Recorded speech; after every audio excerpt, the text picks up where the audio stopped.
you want to practice saying my name first? That is true. Tobenna Abanofor. Yeah. Tobenna. Yeah. Tobenna Abanofor. Tobenna Abanofor. Yeah. Tobenna Abanofor. Abanofor. No. Abanofor. Yeah. Tobenna Abanofor. Yeah. No for. You don't have to pronounce Tobenna the R Abanofor. Abanofor. Oh. Yeah. Tobenna Abanofor. Abanofor. Tobenna Abanofor. Yes, Abanofor. Yeah. Tobenna Abanofor. Yeah.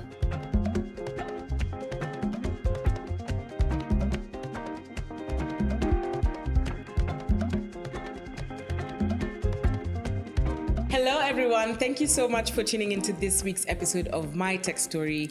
My name is Alice Kanjejo and I am very excited to be with the guest that I have in studio today. But before we get into that, I just wanted to say a huge thank you to everybody who's been supporting this podcast, sharing with your ecosystem. Guys, keep sharing, keep supporting. It will help not only this platform to grow, get more people in the tech space to know about this podcast, but also get more people to know about more products that they can use in their day-to-day lives or just be inspired by the conversations that we have on this platform. Without further ado, I am going to introduce my guest for the day. So, are you ready? Mm-hmm. My guest for the day today is Tobenna Abanofor. Did I say it right? Yes, I had to practice that before we started this episode. But Toby, which is what I'll be referring to him throughout, which is what I shall be referring him as for this episode. So joining us today is the very accomplished founding engineer of AiCare, which is a highly innovative tech startup in the African space. With over 6 years of experience working with both startups and corporations, our guest today is a highly skilled full stack and DevOps engineer with a particular passion for back-end development. His contributions to AiCare have been nothing short of remarkable, as he played a pivotal role in designing and constructing the ideal infrastructure that enabled the company's growth. I think we'll get more deep into the nitty-gritties of the AiCare, what the product does, and what your contribution has been there as we move along into your tech story. I'm very curious to know about that. Moving on swiftly, through his exceptional skills and expertise, he helped the startup achieve a tenfold increase in its valuation and significantly expand its client base. Beyond his impressive technical accomplishments, Toby has a deep-rooted passion for building and everything that comes along with it. It is my pleasure to welcome Toby into this space. Thank you for gracing the My Tech Story platform. Thank you. Thank you for being here. Yeah. So how do you feel about that intro? Or just about, do you feel, I normally say on this podcast, it's one of my best, it's one of my best parts of the podcast because sometimes it makes our guests realize how far they have come or what their accomplishments are when you read them aloud. Because when you're working within the journey or when you're doing your everyday nuances involved in engineering, you can get lost to really think about what's next and forgetting how far you've come. So I hope that made you feel a bit more, like, wow, okay, this is what I'm doing. I have this thing called the Book of Bragg. Okay. And I think I should add you to that file to help me rewrite that thing. Maybe I'll sound more impressed of myself. Yeah, you need to. I need to see this Book of Bragg. Does it I learned it somewhere. It's quite important, and it really helps to just because we do a lot of stuff on a daily, and we make sometimes we do things that are really, really meaningful, and we think, oh, this is really meaningful and I'll never forget about it. But then you remember the feeling, but you don't remember exactly what happened, right? Later on, or you don't have the right words to explain it or to pass it forward, to someone else. But if you write it down somewhere, then you have the exact words of how you felt in that moment when it happened. That's true. It's kind of like what people say about journaling, Sometimes it's really important for you to journal and just take take in all the memories in that moment, especially the happy times. And even because people always think you have to write about the bad times, but the good times too also matter, the feeling, so that you don't lose touch of what exactly happened. Besides that, I think having a brag book then is important. Do you have like things that you have advice right now? what I should be including in my brag book, or how you go about it? No, I don't know that I have anything to. I think it's just Or do you I think it's. What do you write down? Like, I just write down, like achievements. It's not like a journal, so I don't have to write it every day. Journaling maybe can become really tedious, or you start to feel like it becomes a task, right? But then this is something that you can do like maybe within 5 minutes, exactly. So like when it happens, you just write it, right? And it just so happens that like the really remarkable things don't happen every day, right? So it's like you work towards it for a while, and then it gets to a point, and then it happens, right? It's true. Like us releasing the new app that I told you about. Like that is a milestone, right? We worked like a couple months, and then it got to that milestone, and then you just write like the work that we did got us to this point, and we finally released, right? And then maybe when we get you sign like the first customer, you write, oh, we got our first customer today, and then maybe when you get to the next 100, you know, and you just like keep those highlights. It's almost like a highlight place in your for your life, and then even when writing CVs, it's actually easy to just go back to pick it up and just be like, summarize this is what I did at this company, right? Actually, I'll take you up on that and actually start thinking about writing down very conclusively every accomplishment that I achieve. Because I think it seems like it's a small thing, but if you do it for even 5 years, you start to notice those incremental changes. And but now getting more into the conversation on what you've been building and the accomplishment that you've done on that platform, I want us to now get into your tech journey. So tell us, where did you start having an interest in engineering? Where did your tech story begin? Were you always that kid who was curious about building tech products, or does it just come to you? Like, walk us through your tech journey. My tech journey started like way back when I was a kid. This must have been probably like 99. My dad got us a game console. And I remember it's called the Family Comp, some old game console back then. And so my dad is Nigerian, South African, nationalized anyway, but he lives in SA most of the time. And so when he's coming back, sometimes he get us like gifts and stuff, and that was one of them. So by the time he had gone back to SA, I had finished the games, and then I didn't have any other game to play. And now I'm trying to figure out how do they make these games, because I can make more for myself to play. How old were you at this time thinking about... Now you want me to age myself. No, okay, sorry, you don't have to. Okay, give us a range when you're a teenager. I was like 5. 5. 5, you were thinking how you can make these games. That's crazy. And of course, I didn't know that they needed like a computer to program stuff. I didn't even know about programming languages and things like that. So I thought maybe the only things I knew how to do, like from school, like pottery or electrical stuff, right? That's what I had preview to. So I kind of thought it was in the electronics, right, rather than in some piece of code. Right, exactly, in software. I didn't even know what software was. So I opened up this cartridge. I'm pretty sure the 90s babies kind of like remember the cartridges that we used to have would go on top of your console. And, oh no, did you end up spoiling the console? Yep. So I opened it up, figuring if I can replicate what is in there. I just saw this breadboard with the circuit board anyway, with lots of things going through it, and I didn't understand it, and you could still play it. Did you think that you could fix it back when you were breaking it apart? Okay, but you were 5 to be fair. Exactly. I'm thinking I'll make another one, and already. Yeah, that was very, very not successful. But then I was that kid who would always I think the only thing that I didn't open up in the house that was an electronic was the TV, and that was because everybody was gonna kill you if the TV wasn't working. So this anymore. was not the only thing that you opened up. Yeah. I Wow. ended up like being like even when let's say something gets spoiled in the house, and an electrician comes to the house to fix them, I'll be there with them. Fixing it, so like the fridge and stuff. I had like by the time I was like 7, I already knew like how to unscrew all these things, open them up and put them back together, just by watching and seeing the people kind of like around me, you know. And it just kept on going further and further. At this point, maybe I had gone to school. We had learned about hardware and software, right? But I still didn't have like an understanding what software was and how it's built.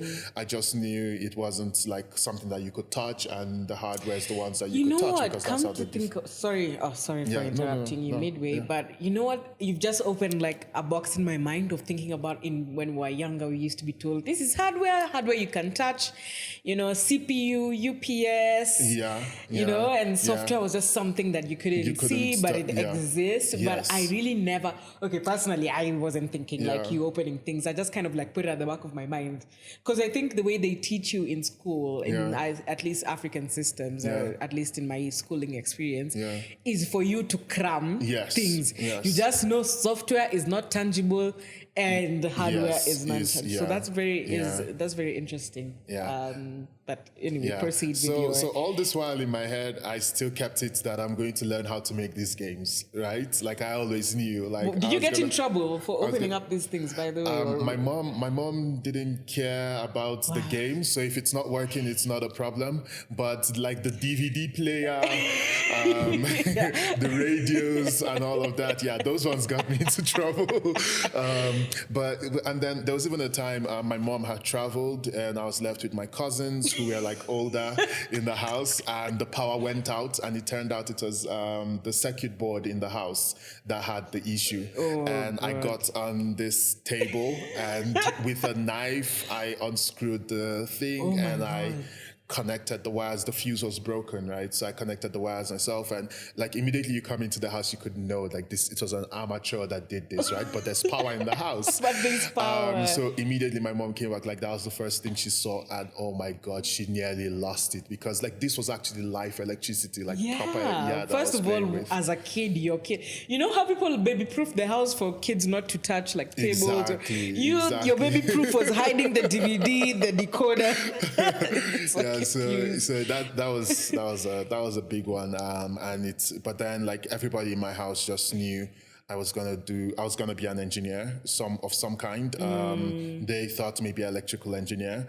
I always knew, like, I didn't think I was gonna be an engineer, if I'm being honest. Like, I wanted to play football. Like, I just wanted to play, you know. I used to do those things. Exactly. I used to do those things just like for fun. Like, that was like something that I was good at, but that wasn't what I thought I would do professionally, because I didn't want to go to school and be doing math and physics and all that stuff, you know. Even though I was good at it in school, I was good at physics or technical. We used to have this thing called Introductory to Technology, and I was always best at Introduction to Technology. Which school was this? Like, okay, you don't have to say the school, but this is very interesting, because we never had such courses or introduction to tech. It was just computer. But it was very basic. So Introtech wasn't like tech, like programming and stuff like that. It was more like woodwork, metalwork, things like that. Where is the... Oh, okay. So it's like just introduction to technology. Back then, of course, this was like early 2000s, right? Programming wasn't like this thing that was like everywhere, That's know, true. like So that was what it was called. I think they've actually changed the name of the course now. Makes sense. Sorry, I just wanted to take you back to where you saying that you always kind of thought that this was going to be a side project, but you know, didn't really think this is really what you meant to do career-wise. At some point I wanted to be an actor, imagine.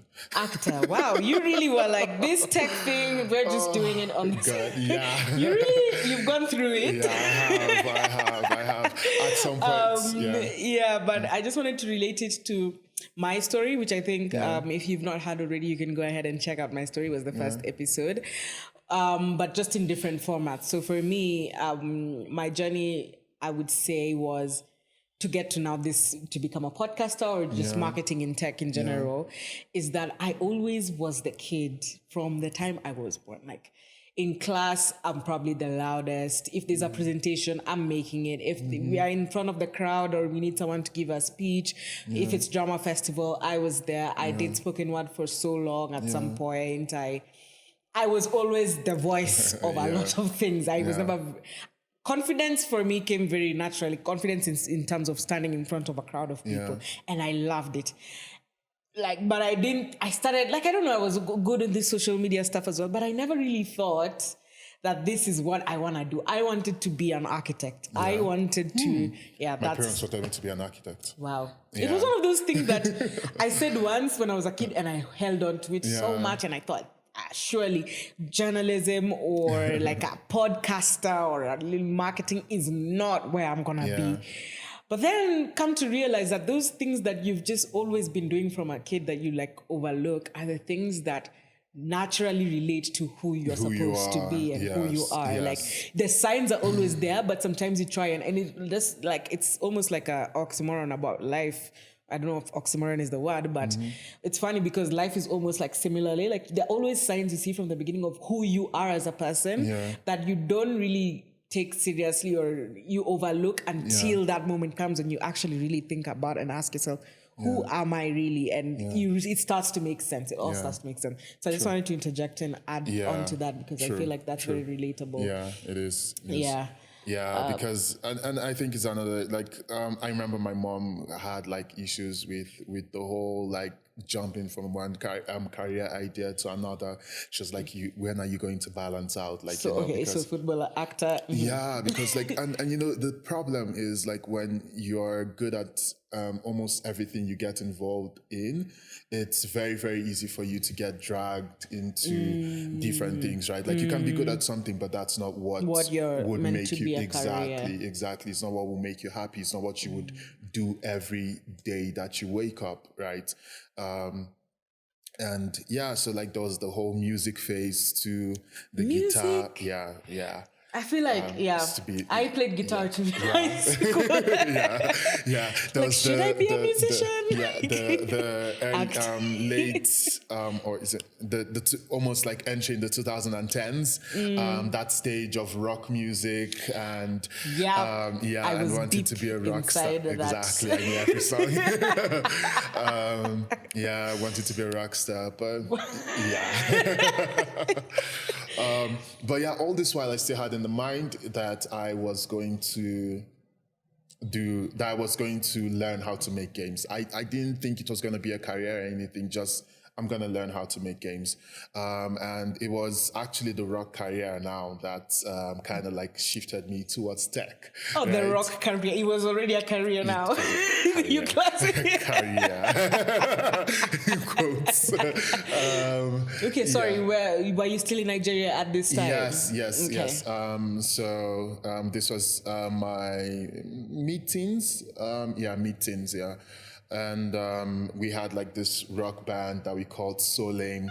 So Lame was the name of. Yeah, that was a rock band, but we weren't anything close to being lame. That is such a very stereotypical rock band name for that season. Yes. Our name is So Lame. Like we look at like Red Hot Chili Peppers, and why can't we call ourselves So Lame? And it just so happened like the So was actually spelled with a T. It just happened that the anagram for all the names in the band, the guys in the band spelled out So Lame. Right? Yeah. So okay.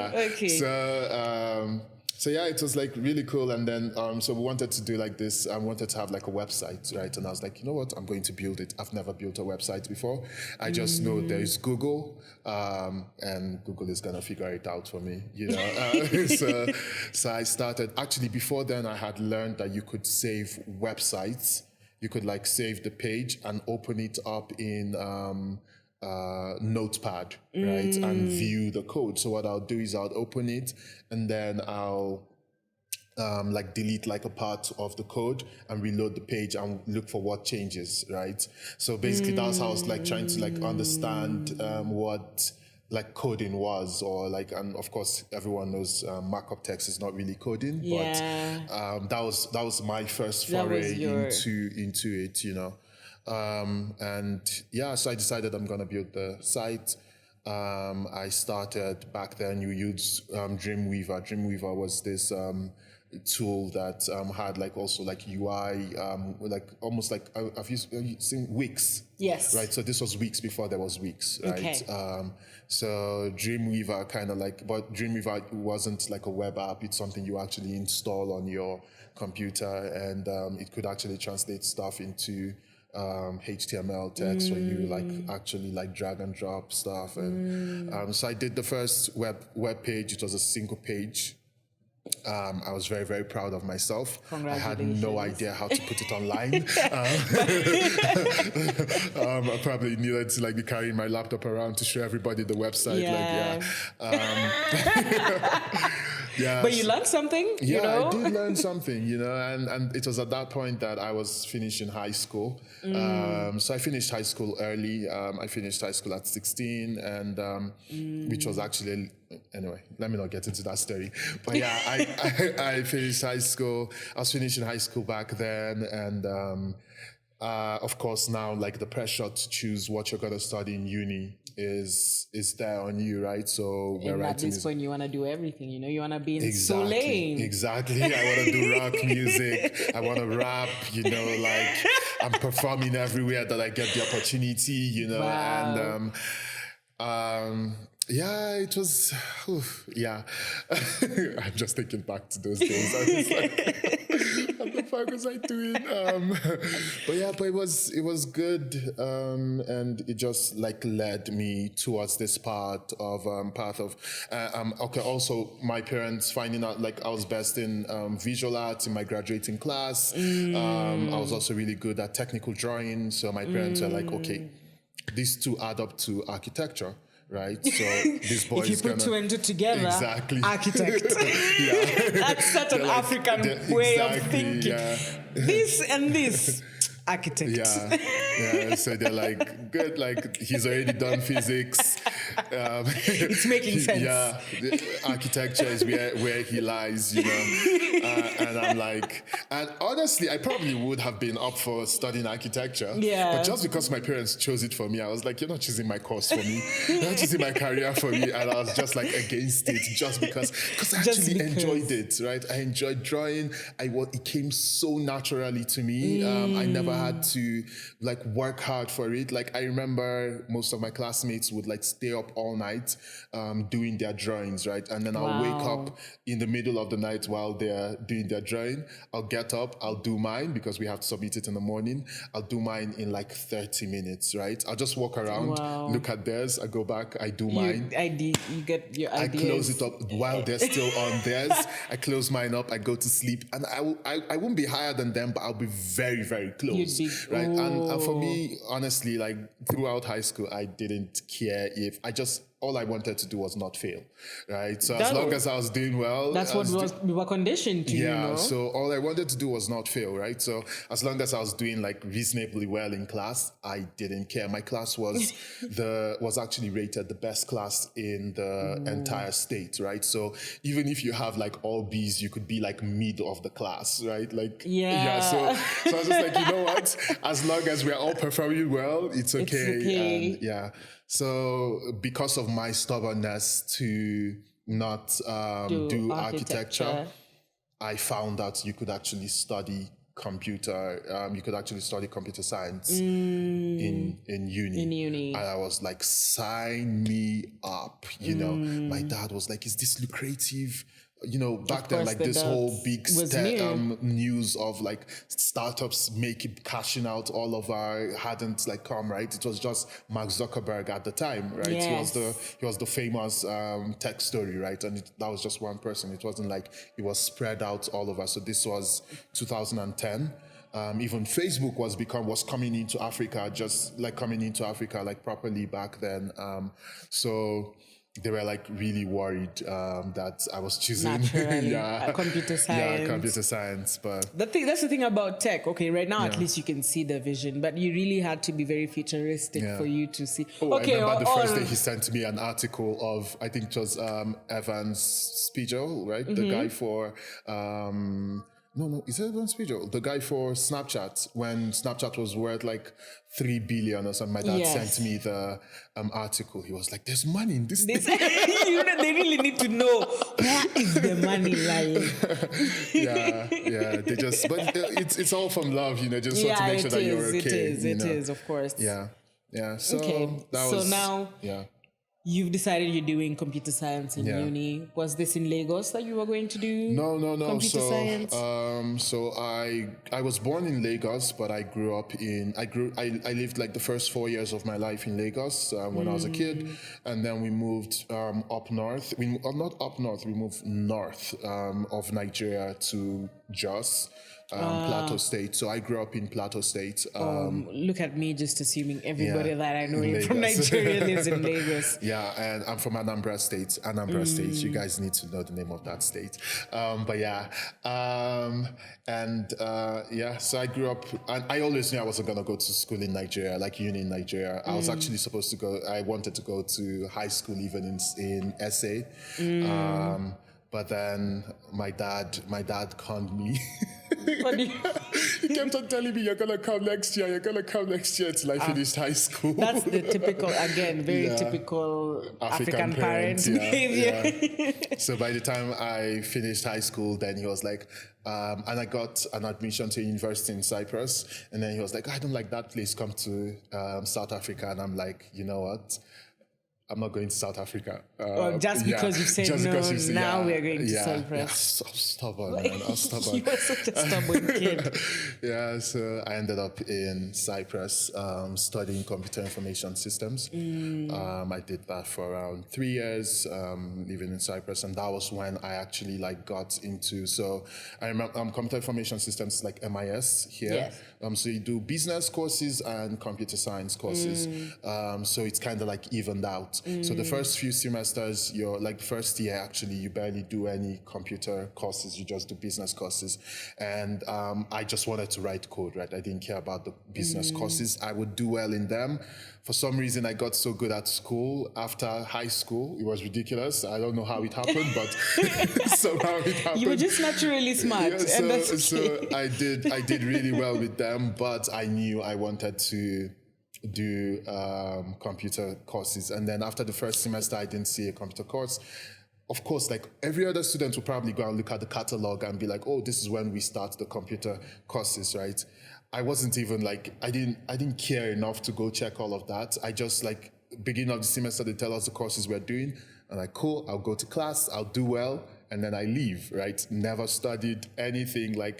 It just came so naturally to me. And lucky for me, because Jesus, I would have flunked out of uni.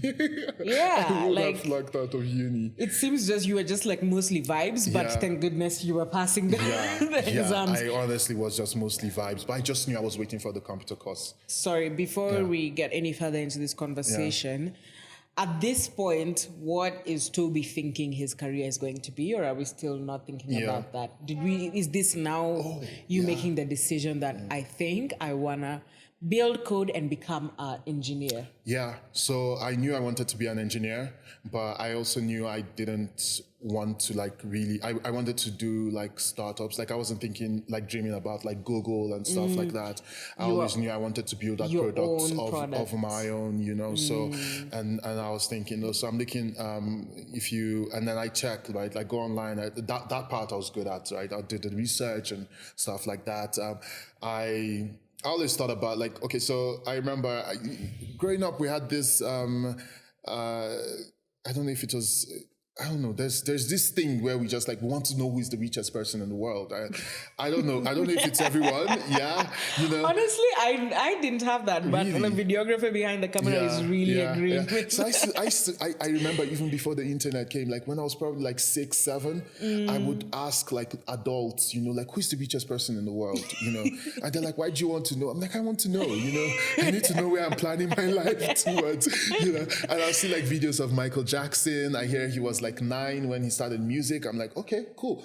And he has all this money. Maybe that's the way to And go. you have the rock background. At this time, I didn't know how to play the guitar, Okay. but I knew how to sing. I knew how to sing. So you can I was sing? like, yeah, kind of. Are you actually just good at everything that you do? I'm a little bit above average in most things that I do. Okay. Yeah. That's a really In good most thing things. to have. I think you're blessed in that way, honestly. Yeah, I don't take it for granted. Even though I did at the earlier stages of my life, I just figured like, oh yeah, this is just like It's normal. Yeah, it's normal. When yeah, you start to but then- realize when you mingle with people really struggle with some of these things. Yeah. Or when you get older and some of those things you can't do anymore, right? Or when you get sick and you lose some part of it, right? Like, so like I would, like football was really good, but then got sick and then at some point and then like breathing became a problem. So I couldn't run for long as, or like run well, like I used to anymore. Or when you get older and bigger and then your speed goes down and you're like, holy smokes. I'm no longer There are the people that same are actually person. slow, you know? And I'm not one of them. I'm one of them now. Yeah, but then you don't realize that there are people that are actually slower than others when you're a kid who's just like fast playing the game and just enjoying yourself. Yeah. So I did like my research and I saw, oh, these guys lost stake in their company because they had to raise funds and things like that. So how do I build my own tech company without losing control of the company, right? And like now I'm watching like the Steve Jobs movie and seeing how he was kicked out of the company. And I'm like, okay, maybe I'm gonna play football, make money from football for career, for capital for my tech company, right? Wow. So the that's where I'm capital thinking. was coming from football. That's what I was thinking. That's what I was thinking, yeah. So I actually tried some tryouts for some teams. Problem was in North Cyprus, which is where I am. So most people don't know this, but Cyprus is divided into two by an actual wall, right? Like the wall of Berlin. I think it's the only country, I think, that actually has like an actual wall, you know, like right now that is still separating north and south of the same people. Wow. Yeah, so I was in northern Cyprus. Yeah, and northern Cyprus is an extension of Turkey. Right, so you don't get like the Schengen visa and all of that. But if you come, so I couldn't go to the south, which is like Schengen visa, but the guys in the south could come into the northern because of the deal, I guess, that Turkey has already with Europe, right? Yeah, so I got tryouts in the south, but I couldn't go. The north, they had like this rule where in the first teams they only allow like 2 foreigners, and most teams already had like their foreigner quota filled, right? And when you were applying for schools in Cyprus, this is something you didn't I didn't know. You didn't know. I didn't do that research. But like I had it in actually I was gonna go to Cyprus as like a stop way to move to London because I was just like, you know, I'm just gonna try and get to Chelsea. Oh, that's so disappointing. Yeah, but I think it was a point in my life where I actually learned so much and I grew so much. I moved to Cyprus when I was 17. I moved alone, went there, started like a new life, no family members. I knew 2 people there before I got there who were like also like young people in their 20s. So the life, you know, like everything went on well, and I learned so much in that process. I grew so much. I remember when I went home the first time after 3 years, my mom, 3 years? Yeah, my mom was like, she was surprised at who I became, you know, like I went from this kid who was you left at 17. Yeah, who was like really lazy, wouldn't do anything unless you're paying me.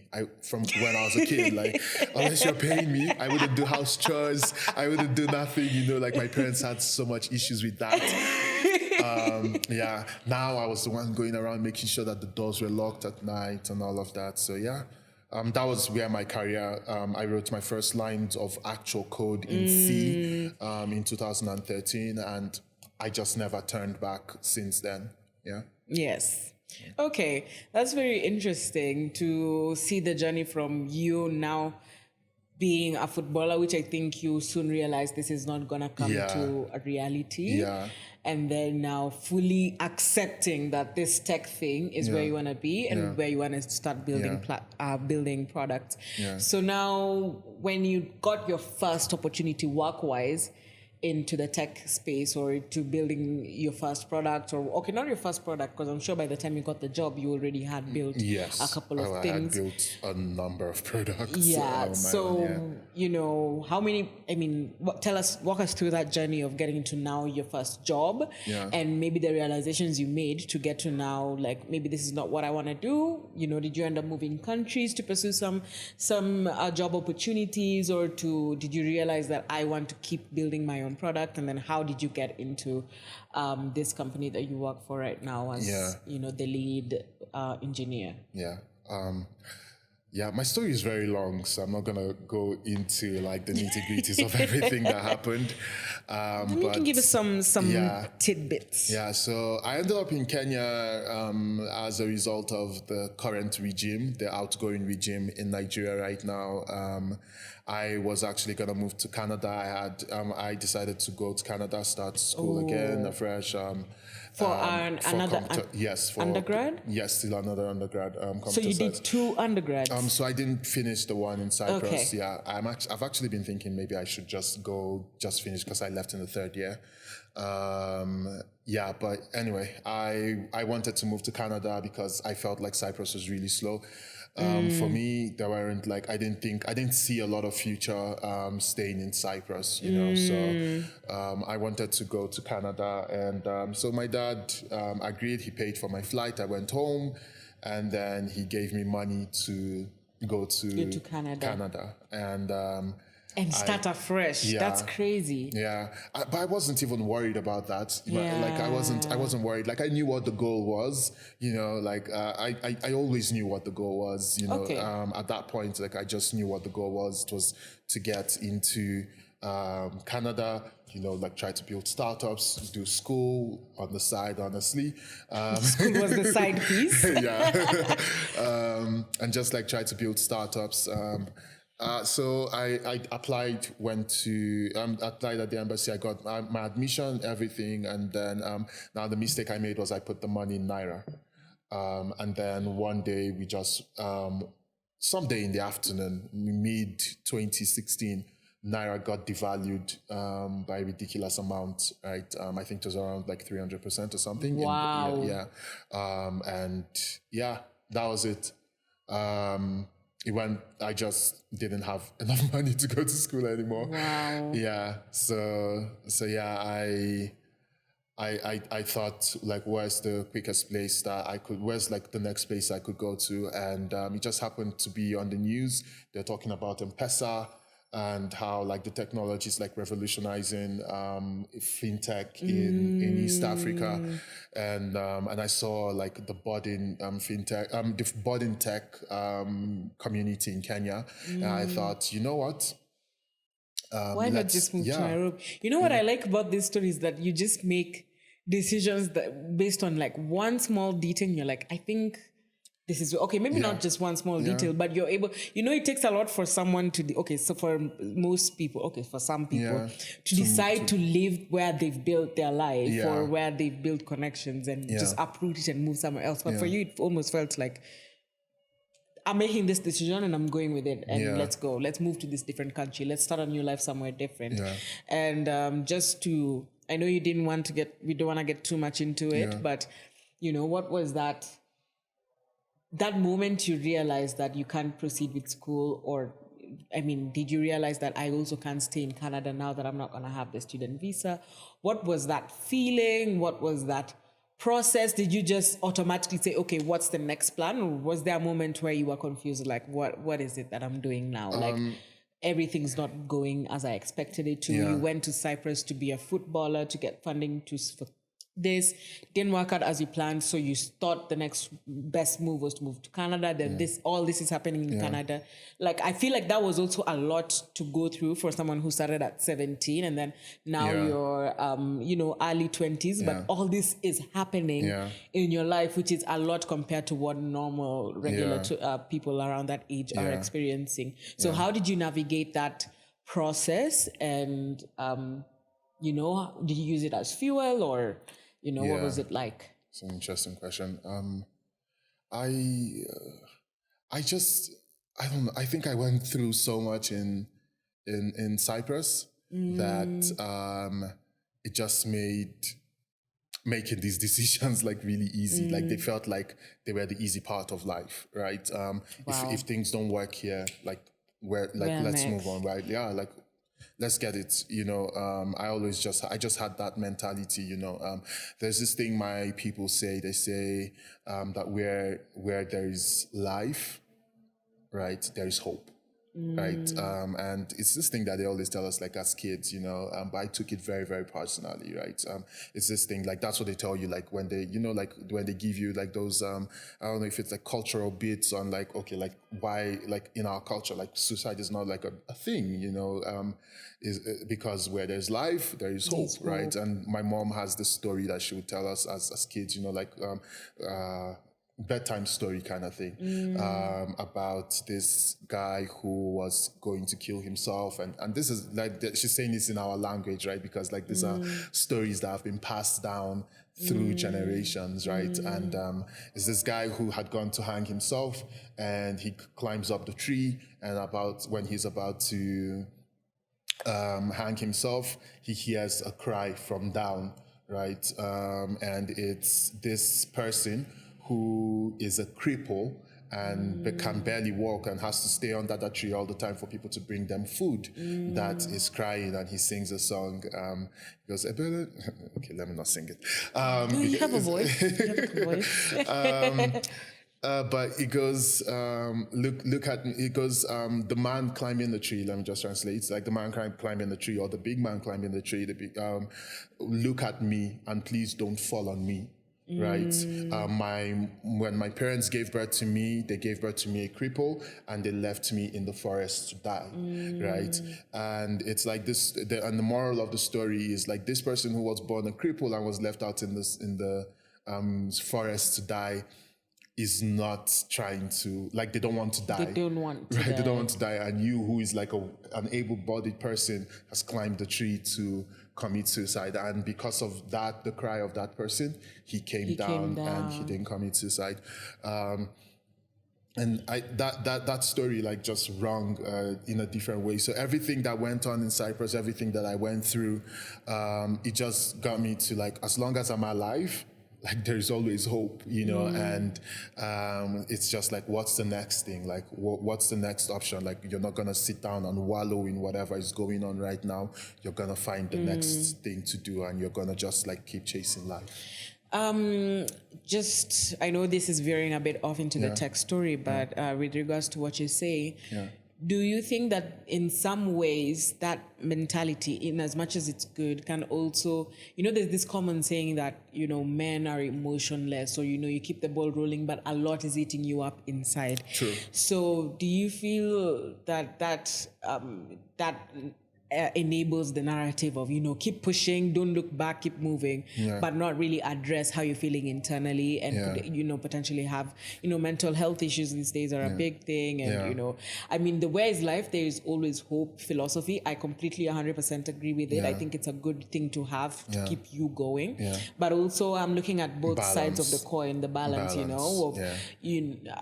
We're trying to move in a space where men should be more vocal about what they're going through, or what's bothering them, even if you're moving, like, we're moving with purpose, we're moving with trying to address the day-to-day issues that men do actually experience but are always afraid to talk about. So was that, I don't know if you want to talk about it on a personal level, like, was that something you were really considering, like, how do I still take care of myself even if I'm moving, or did you just, like, turn a blind eye and keep it moving, or what do you have to say about the situation that men experience it such? I think people should people need to. I think there's no one size fits all. Yes. And people cope in different ways. You just need to make sure that whatever your coping mechanism is, it isn't one that would come to haunt you later, and sometimes you won't know, right? So it takes maybe like one breakdown, and then you're like, okay, maybe this is not the way to go about it. And that's true. And I need to like and sometimes you just need to, it also goes by age, right? So maybe when you're younger, you're more foolish, right? So maybe you are like and I use foolish in a very, very conservative way, right? But you're more enthusiastic and happy about life, right? That's true. Yeah. So in points like that in your life, when things happen, or at least for me, I found it better to keep moving, right? To know, okay, yes, it's happened and this is horrible, but like I'm still alive, and I'll keep moving, right? And I'll move to the next, and I'll move to the next, and so when you are homeless and without a place to live, like if you have a computer, you still write code, right? When your computer gets stolen and you don't have anything, but you have a phone, you download whatever you can use to write code on your phone, right? And these are things that I did, and like I just knew like what the goal was, and I really enjoyed this thing. Honestly, it was really fun for me, and yeah. So I think when it comes to like the mental health thing, like if that thing, like you have to find something that makes you happy and isn't destructive, and I found that in like, even if not, I wasn't like playing football professionally, like watching football, listening to music, working, writing code and stuff. That was just knowing that even if things didn't feel like they were going towards a certain place, I was working towards something. So regardless, I was working towards something. Yeah. Okay, that's very interesting, and I think that summarizes, gives a good response to motivate people who are listening who may be in a similar situation when they're, maybe country hopping or trying to figure things out and keep it moving, So now you touched down Nairobi. Tell us how now you got into AiCare and, building, that product, but also if you had anything in between that led you up to this moment. Yeah.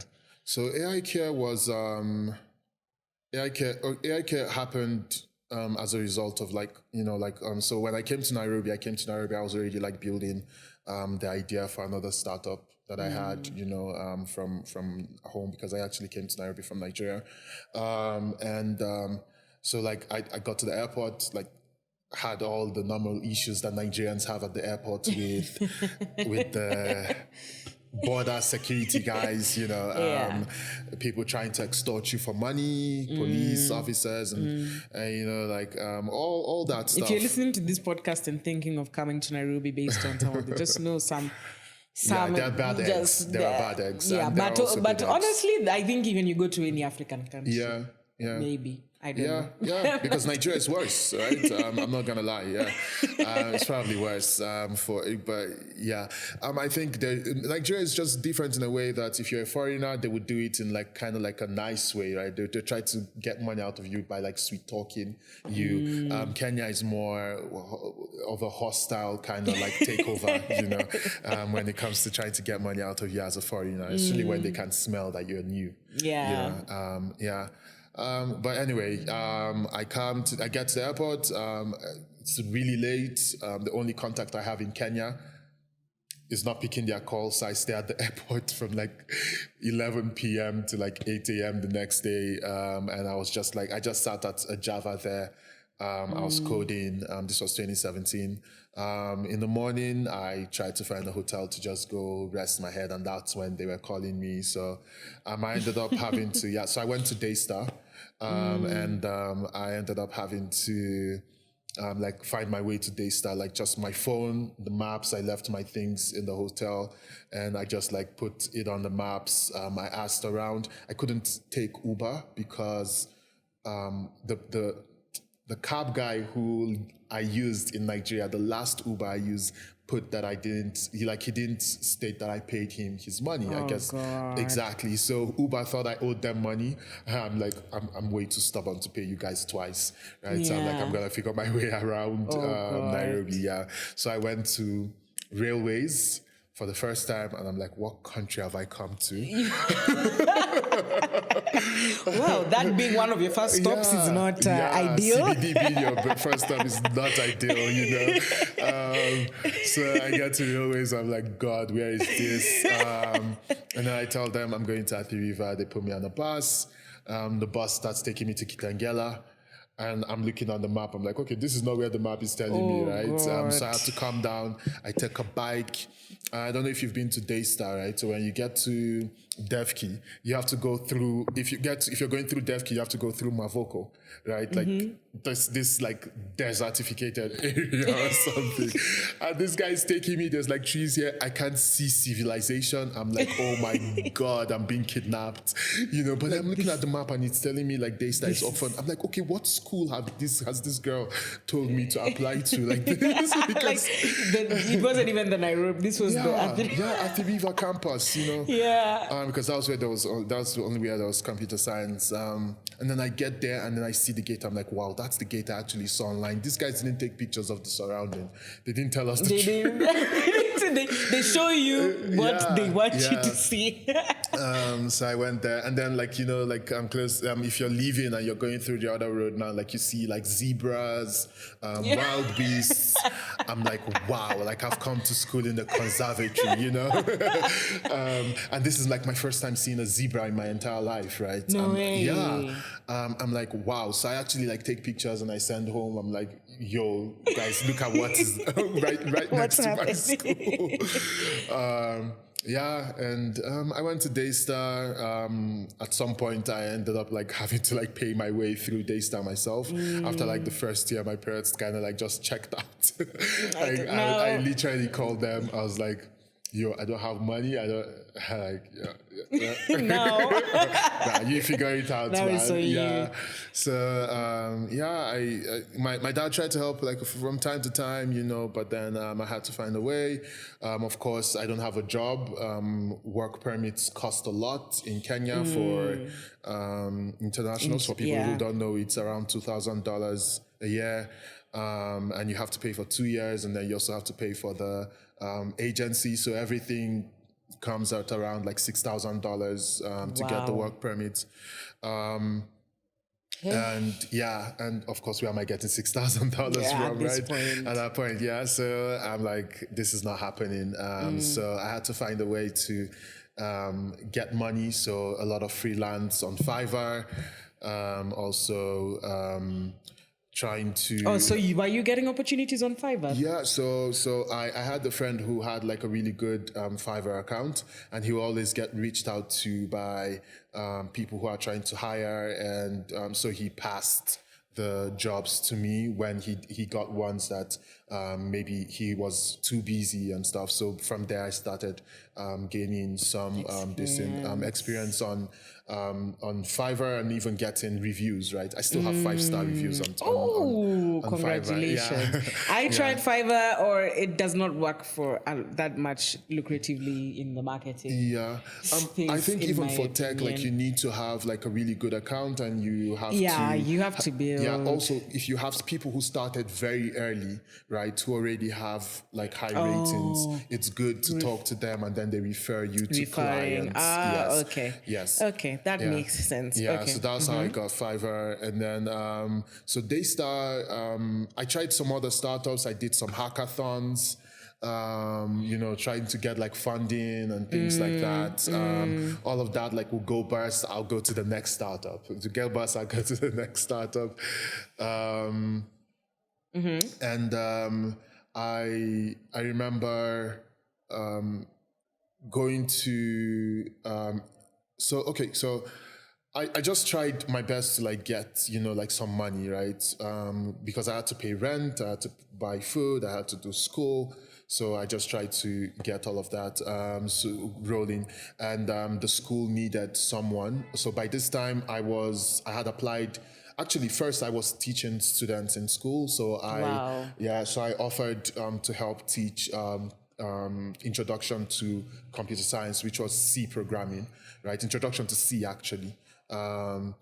In school, and I tried to tell I talked to one of the teachers, and I was like, "Can I be your teacher's assistant?" Right, and he was happy to do it.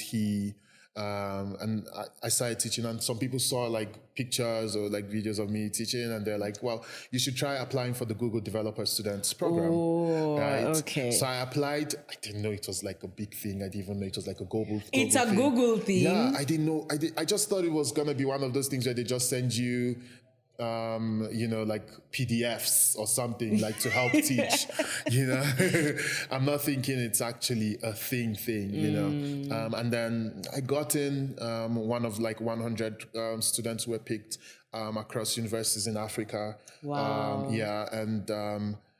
So that was exciting. And then next thing I'm hearing, they're like, "Oh, we're going to Ghana." I'm like, "You guys are going to pay for flight for us to go to Ghana, like all expense paid trip, just make your way to the airport." I'm like, "Oh, wow, this is the life." This is now we're talking. I'm like, this is the life. So we went, came back, and when I was going at that time, it turned out we had like a new VC at Daystar who was also trying to make a name, and he hears like one of his students is going on this all expense paid trip for to Ghana, and he was really happy about it. Like he announced in school, and now you're famous. Yes, right. And I'm famous for the right things now. Now you're famous for the right things. And he so they also like had like the student elections going on that were coming up, and they had changed the constitution to match the Kenyan constitution, and they wanted an app which needed to be like built from ground up for voting, right? So I actually started building the app without having any agreement with them. Wow. And then you presented it to them. So I built everything, presented it to them. They were happy. They asked me to meet up with some of the heads of the school. So like VC of finance, VC academics. I did the presentation. They were happy. And then they told the VC, like, the system is good. Everything works. It does what they want it to do and all of that. So the school came to me and they were like, "How much do I want for the system?" Right? So at first I had told them I wanted 70,000 shillings. Kenyan shillings. Yeah, ridiculous. Can you be serious? I know. But then I did that because I had like a set of bills I needed to pay at that time, and I was thinking maybe I could actually like just use it to pay the bills. This right? one time. Yeah. So, but then I went back and I thought to myself, I was like, okay, like you still have school fees to pay, you have all these things. Like why would you sell it for that? Yeah, for 70,000. And so when they called me the next time, they're like, "So how much do you think you want to sell the system for?" I just told them, "Have you guys seen my school balance?" They're like, "No." I'm like, "Yeah, I don't want to pay school fees anymore." Wow. And at this time I had like 300,000 shillings plus in school debt that I was owing the school, and I had to pay. And I'm thinking like, where am I going to pay this money from? I also have rent to pay. God. So they were like, "Cool." And I just opened my portal one day and I saw I had like 0 shillings Wow. debt. Yeah. You coded your way out. Yeah. So I didn't pay school fees again from 2020 till 2021, like the rest of my studies, which was a couple semesters that probably added up to probably like 600,000.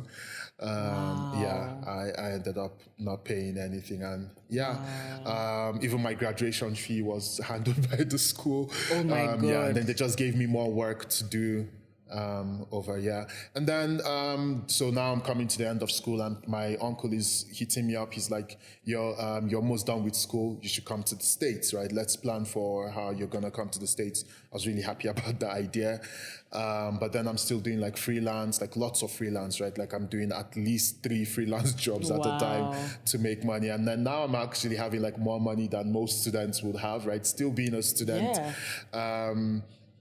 and like rent is no longer a problem. Going out, coming to Nairobi, trying out new restaurants is no longer a now problem. you're living a nice life. Right? Like I'm finally getting chubby and shit.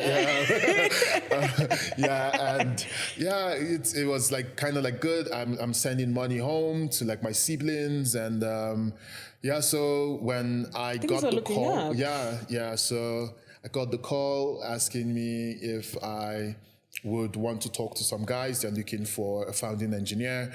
And actually, they didn't tell me it was a founding engineer job. They just told me they're looking for someone. So I'm thinking it's a freelance job. Right? And I have like 3 at this time. So I'm like, I'm too swamped. But I'm like, you know what? I go with that same mindset of just get the money. You don't know where it's going to fit into the schedule, but we'll make it fit. Yeah, so I had the call with them. It turned out it was something I could do within a short period of time. I got it done. So did you go to the US to do this project? No. So this was here. This was the Kenya. Nairobi one. Yeah. Okay. So it was something that could be done in like 2 weeks actually. Like they just needed a new module, right? So I was like, actually, I put it 2 weeks because they needed it quick, and I got it done. I actually got paid for it, and that was basically like an interview, right? For the job, right? Did you know it was an interview for the job? They told me if it goes well, then maybe we could talk about something else. Having me full time. Yeah. So we did, and then luckily for me, Jaime, who was CTO and co-founder of AiCare. So this was AiCare. Yes. Okay. Yes, yeah. So he liked my work. He felt we worked good together, and he told the CEO that, Arthur. And they called me and they're like, they would like us to continue working if I would be open to it. And I told them, I just need like some time to like round up some of the freelance jobs that I have, because I don't want to leave my clients hanging. That's true. Exactly. So they were like, cool. So I took, like, this was early mid-December 2020, and I basically did like a sprint, and I was done with like most of the freelance jobs by like first week of January. Wow. Yeah, I gave it to the guys. They were happy with it, and on the 4th of January 2021, I started officially at AiCare. Yeah, it's in my contract, so gotta remember when your ESOP starts counting from. I hear you. You gotta remember. Yeah, so came pretty nice. I was already like, I felt like it was a pretty good offer for someone who was just finishing uni. It also came with ESOP, and I was just happy. Like I was like, okay, maybe it's not a company that I came up with the idea, but I get to build the infrastructure, I get to lay the foundation, and I also get some ownership stake in the company, which is your mark in the company is still gonna be there. Your presence is gonna be felt. Yeah, and also like I also had like like these dreams of being like an investor and all of that, and I don't have money to invest, right? But I have time to invest, right? That's my. So I'm like, okay, I see myself as an investor who pays his dues, who invests via time, right? So a lot of like the other projects that I kept on like taking on, like even when it comes to like freelance jobs or side jobs that I do, I always come with the mindset of, okay, this is me investing time in my youth to own an ownership stake in this company, because yes, I don't have like $20,000, $100,000, $5 million or whatever that the company needs in funding, but I can give them my time in exchange for some bit of the company, and I like what you've just said, and one of the things that I really hold very dearly is luck is when preparation meets opportunity, and you never stopped coding even when you were going through the struggles in Cyprus and Canada. I think the opportunities you got in Kenya from even just taking yourself to build that product for them to see before they've even asked for it, to coding your way out of that debt situation that you had. So I really think that is a huge takeaway from your story and your experience, is that I was already prepared for this opportunity when it was going to come. And the second thing is, you know, people can hold on so much to that, what you were holding on to for a very long time, that I must build a product that is mine solely. That's the only way to go. There's nothing less that you're going to take other than that.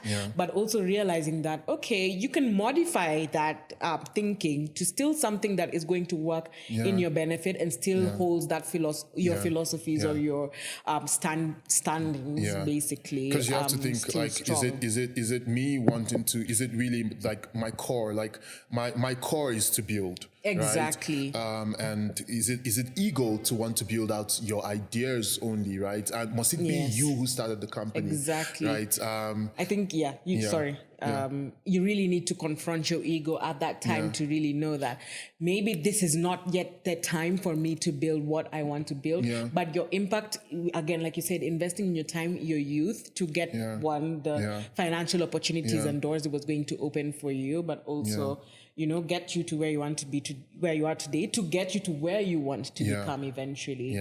And like another thing is, like, I think it's easier to do that, like to get that clarity of view when you basically, like, when the mission of the company aligns with yours, right? Exactly. So AiCare is a telematics company, right? We do AI based on vehicle telemetry mostly.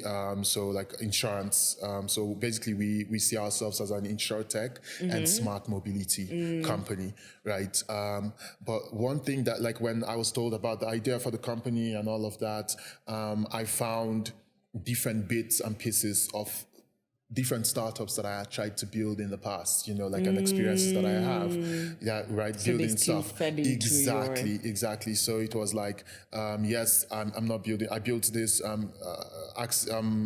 ambulance request system, like emergency request system, right?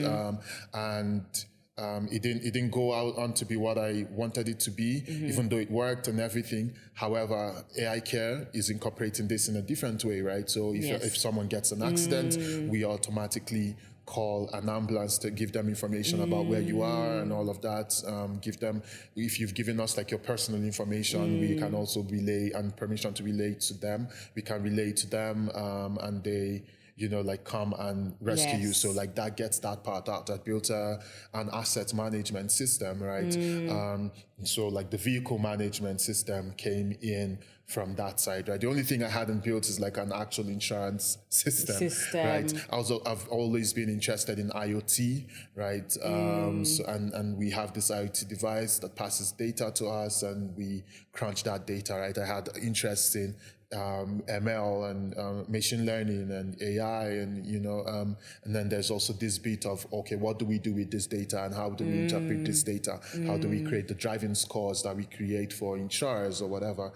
So all of that, like, just kind of like came in, and it's like, okay, like, this is a product that has been built out by, or like has been thought out by people who have like way more experience than I have, people who have like both age-wise and job-wise, you know, like they've done stuff, they've been through the Antler program, because I joined just as we were leaving the Antler program, right? They've been through the Antler program, they've gained this knowledge from these other people, right? I talk to these people and I see how smart they are, right? I always want to work with smart people, right? So like, this is like a win-win situation. I also get paid to do it, right? You get paid to do it. Exactly. So honestly, if you can't discount any part of the journey, because it all really came together to what it is now. And I really like that, and I really like the takeaway from this story that you've given us, or your story that you've given us.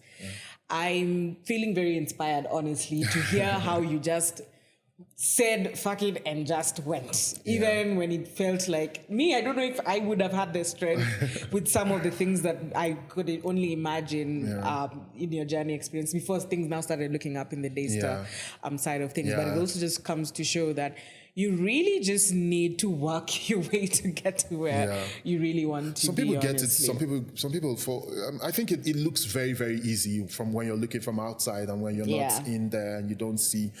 So it looks like some people get it really easy, or like things just work out for them like miraculously. But you're not thinking, oh, this person has a $10,000 job, but they've put out maybe like 10,000 applications to different companies. You know, they've done like 100 or 50 interviews, and then they ended up with that one job that was successful. That was successful. Overnight success is never overnight. Exactly. Honestly. So, you know, just like all of that coming together, it just, it's been really, really eye-opening, you know, because, and you have people who, because they care about you, right? It's not like they hate you or anything. They'll ask you questions like, what is all this for? You know, I remember in uni when everyone is out there having fun, they're going out and things like that. And I'm like, I'm working. They're like, you're working, but where's the money? You know? People tell you that. Like, and you even start questioning yourself, but where is the money? I post videos of myself, you know, like coding or like work I'm doing and things like that. And I'll get texts and be like, you're always working, but we're not seeing the money, you know?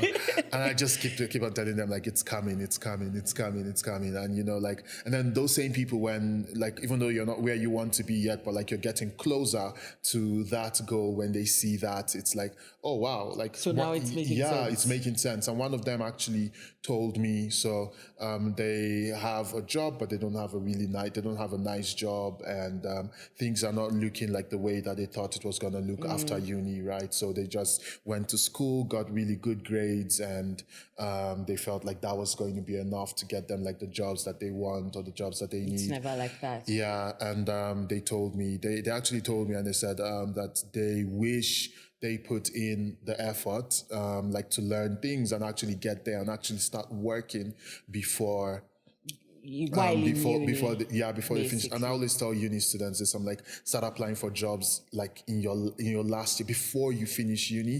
So it's way easier to get into the job to get a job if you're coming if you from already have something, because they're gonna want to look for experience, and you're wondering, where is this experience? Where is everyone getting this experience from?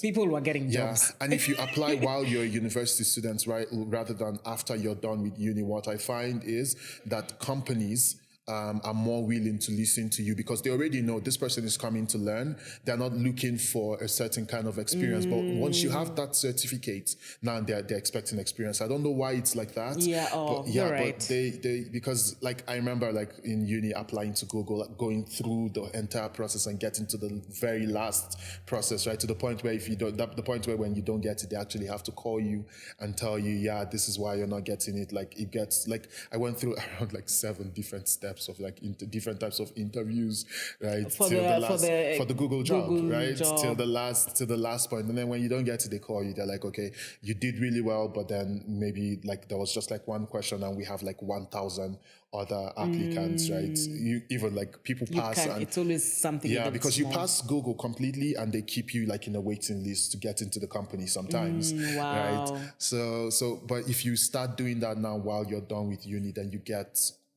really frustrated because work is not coming. You're at home, you know, but if you're doing it while you're in school, you still have class, right? Like, it's okay if I get it, it's okay if I don't. Exactly. And most times you will actually get something before you finish. It's true. Yeah. I agree. Thank you so much for that. I think this has been a very insightful conversation. Thank you for having me. And yes, I think there's a lot to take in that I'm going to... I think this has been the longest episode recording that I've had, actually, which says a lot about your journey as well, honestly, but I'm not complaining. I think I'm just going to close. Normally, when I'm closing off the episodes, I ask my guests 4 closing questions, just so that we can summarize everything into, you know, in the proper way. So I'm just going to ask you 4 questions. The first one is, what is one word to describe the journey to get to where you are today, and why? Perseverance. Perseverance. I think you can be smart, you can be talented, but if you don't persevere, And perseverance, of course, includes like hard work, right? You persevere in the hard work, you persevere in the learning, you persevere in what you want to do, like where you want to get to. And just perseverance means like, for me, like everything, right? Like knowing when to pivot and focus on a different angle to get to the goal, right? Perseverance is it for me. Yeah. The second question that I'm going to throw at you is, what advice would you give to someone who is basically aspiring to get to where you are today? Or, someone who may be looking to become an engineer, or is having a bit of a tough time to figure out the funding situation or all that? Or just what advice would you give? For being an engineer, I think the best idea would be to get started. Right, that's how you find out if you really love it, because you could be. It's not just about like being smart or like knowing. It's just practice, right? Like it's also the fact that this is it can get boring if you don't love it, right? I remember like I used to sit like for like 18 hours on a stool. Right, I didn't have money to get like a proper chair in my dorm room, so I'll sit on a stool. I remember a friend of mine actually brought me a plastic chair from their house. They were like, "You're gonna mess up your back, so just use this." Yeah, so I started using that chair. But if I didn't love it, I wouldn't have been able to spend all that time doing, coding and doing all that stuff, knowing that I'm not, like, it's not like I'm getting any money right now. Of course, there was the belief that maybe I'll be able to, like, build this startup, go to, like a next stage or something. But that of course, like, it had failed, like 2-3 times, right? But then I still went the fourth time, the fifth time, right? The only way I could have gone like that was because first, of course, the perseverance, and then the fact that I love it. So I'd say just find out if you love it, and if you love it, just persevere. And the only way for you to find out if you love it is for you to try. And I don't think that's just for engineers. I think that's for everything. You need to just start, get to it, and find out what it actually means. Having this interest. Yeah, and I think a lot of people also don't like realize that it's like I tell people this, like when people start coding, they want to learn how to like build stuff and build like this application in like 2 months, and I'm like, first, this is a completely new language you're learning. When you started, like when you were born, it took you how long for you to be able to learn a language, actually to be able to talk, right? And even when you learned how to talk, it wasn't up till you were like maybe like 6-7 that your tongue was actually like stable. And then when you get to like your teens, that's when you're like actually able to like like make proper like deep sentences, or like come up with like like deep words, and but you want to learn how to code and be like the best at it in like 2 months. Come on, it's not gonna happen. It's not gonna happen. Yeah, but it's quicker, right? It's quicker than learning how to speak, and you can actually get there in maybe like 2 years, 3 years, but you could build your first product in the first 6 months or the first 4 months, depending on how you basically absorb information, right? And watch how much time you're able to actually dedicate to it. So if you do all of those and you actually love it, because you could get really good at it, but you don't love it. People do that, right? They get really good at things that they don't love. And I think that's just frustration you're setting yourself up for. It can get frustrating because it's a lifetime of this one thing you don't like to do. Yeah. Okay, that makes sense. I think the third question, I have two more questions to ask you. And the third one is, do you think you have any regrets or things that you wish you could have done better? Yeah. And why? There isn't a lot I have that I regret. I try my best not to regret anything. I also honestly don't even regret this, but I'd say if I was starting out again now with the knowledge that I have, I would get into the tech communities earlier. I had this notion because of watching movies like Hackers, Social Network, that all you need to do is like just sit down in some room somewhere and build this product, and then you become a billionaire, right? you get people to use it. It doesn't work like that. Like they don't show you the parts where after building that stuff, this person had to go walk into like multiple boardrooms to get funding, or the fact that they had to work with other engineers and things like that, and how much faster you grow in the community if you get involved in you grow in your tech, sorry, if you get involved in communities, right? Yeah. Do you have any recommendations on how someone could get into the tech communities? Yeah, I think you can just look around yourself. Some of the most popular tech communities, which I have actually been a member of, or like a lead at some point in, is like DevC. Which is Facebook, by Facebook. But the biggest one, I guess, is like the Google Developer this program. If you get into any of the GDGs around you, the Google Developer groups around you, that's one really good way to get started. If you want to get into more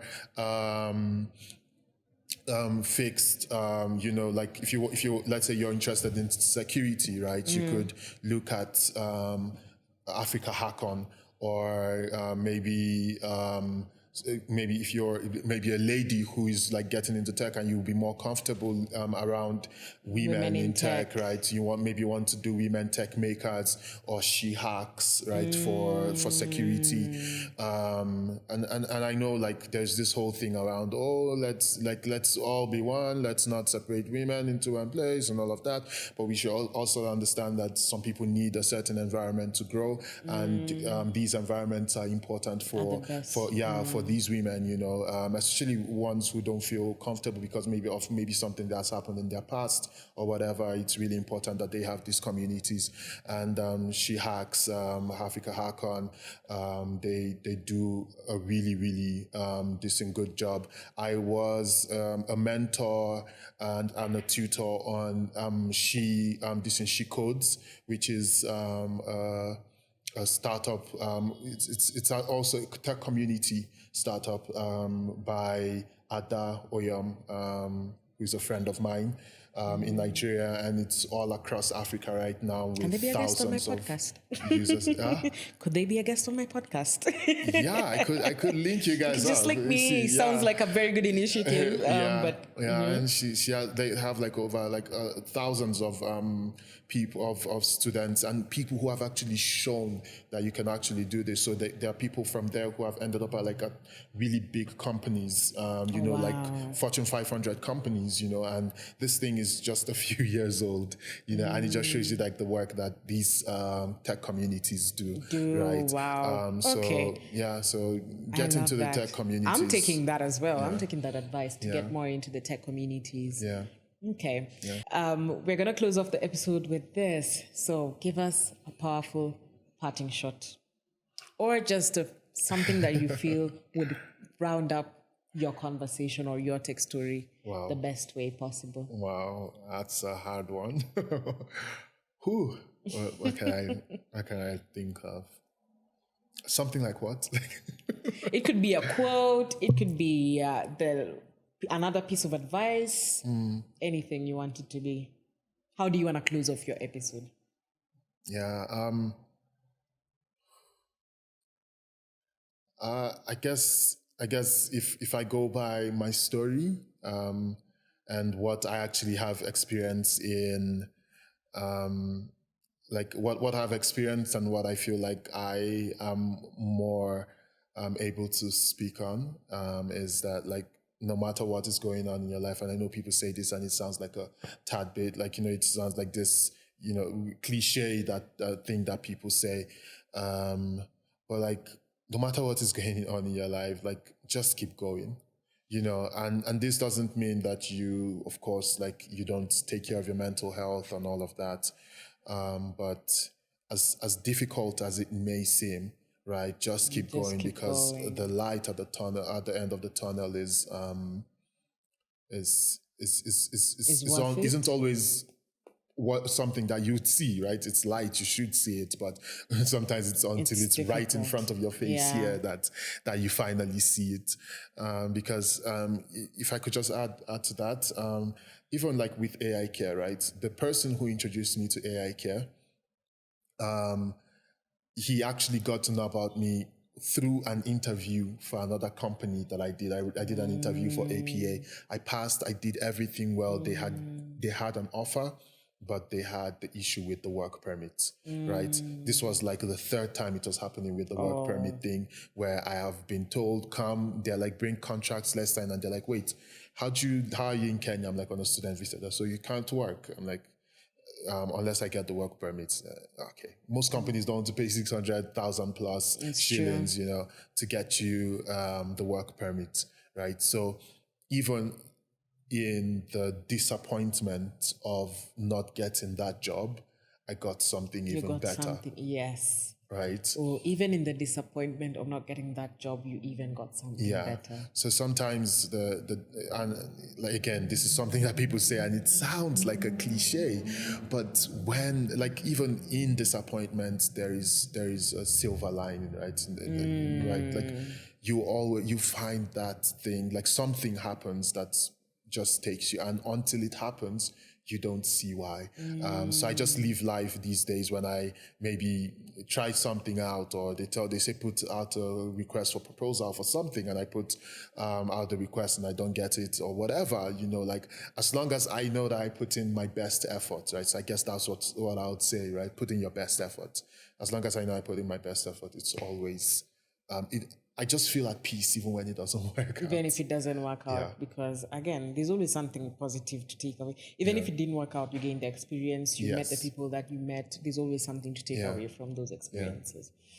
Thank you so much, Toby, for coming to this podcast and giving us the bag full of knowledge that you've shared with our audience today. Thank you for having me. Please make sure to, if you have any useful links that you think our audience should follow up with you on, or if they want to keep in touch with your progress. I like to, I say this before in previous episodes, but I like to believe that the guests who come onto this platform, they are just either at the beginning or in the middle of their journeys, but, success is beyond what they are right now in this moment. So, very excited to see how your journey keeps coming into fruition and keeps growing, because it's only up from here. And I'm just wishing you nothing but the best. Yeah. And yes, for all of you who are listening, please, if you enjoy this conversation, keep the conversation going. Tell me, not tell me, but leave your comments down below and share your thoughts with us, and maybe what about the conversation that we've just had, or just any feedback that you have,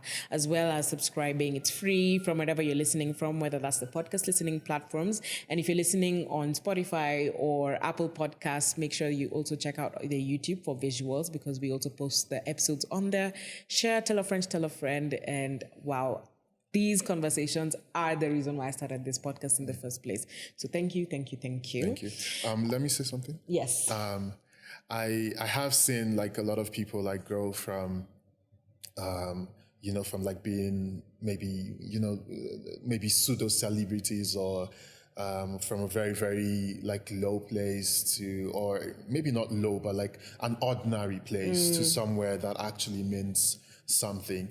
And I've watched this happen for a number of people, even people that are very popular right now, like Burna Boy, right? And I really love to see that happen for people, and I really can't wait to see yours happen. Oh, that's so lovely. Yeah, I'm glad that I'm one of the first guys, so I can be like, yeah, by the way, I was one of the first guys on that episode. Oh, yes, that's the faith. Yeah. That's the faith we're having. Yeah, I'm really excited for what the future has for you. And thank you so much. That means a lot.